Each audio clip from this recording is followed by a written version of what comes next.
പ്രപഞ്ചത്തിന് സൃഷ്ടാവ് ഇല്ല എന്ന് പറയാൻ എളുപ്പമാണ്.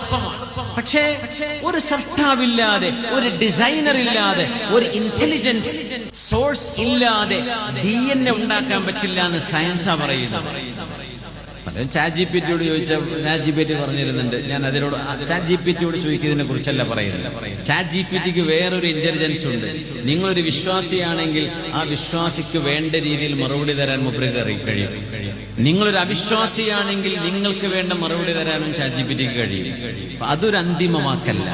മനുഷ്യന്റെ അക്കല് നോക്കി അല്ലാഹു ചോദിക്കുകയാണ്, ഈ സങ്കീർണമായ മനുഷ്യനെ കുറിച്ചുള്ള അറിവ്, ഒരു വാപ്പയുടെ ബീജത്തിൽ നിന്നൊരു കുഞ്ഞ് ജനിക്കുമ്പോഴേ ആ പിതാവിന്റെ നഖത്തിന്റെ കളർ പോലും, വിരലിന്റെ രൂപം പോലും, ചുണ്ടും പല്ലുകളും കണ്ണും കൺപുരികവും തലമുടി പോലും, എന്തിനേറെ ചിരിയും ശബ്ദം പോലും ആ കുഞ്ഞിലേക്ക് കൈമാറുന്നത് DNA എന്ന് പറയുന്ന അതിസങ്കീർണമായ വൈജ്ഞാനിക എൻസൈക്ലോപീഡിയകളിലൂടെയാണ്.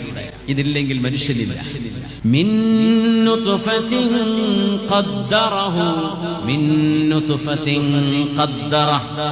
അല്ലാഹു വളരെ മനോഹരമായി പ്രോഗ്രാം ചെയ്തിട്ടുള്ള ഒരു നുത്ഫയിൽ നിന്നാണ് മനുഷ്യനെ പഠിച്ചത് എന്ന് അല്ലാഹു പറയുന്നിടത്ത് DNA പോലെയുള്ള അതിസങ്കീർണമായ വിവരങ്ങളെ അല്ലാഹുവാണ് അതിന്റെ ഉള്ളിൽ വെച്ചത്. മനുഷ്യന് ചെയ്യുക സാധ്യമല്ല. അം ഖുലിഖൂ മിൻ ഗൈരി ഷൈഇൻ. ഖുർആൻ ചോദിക്കുകയാണ്, ഖുർആനിൽ പരന്നു കിടക്കുകയാണ് ചോദ്യങ്ങൾ.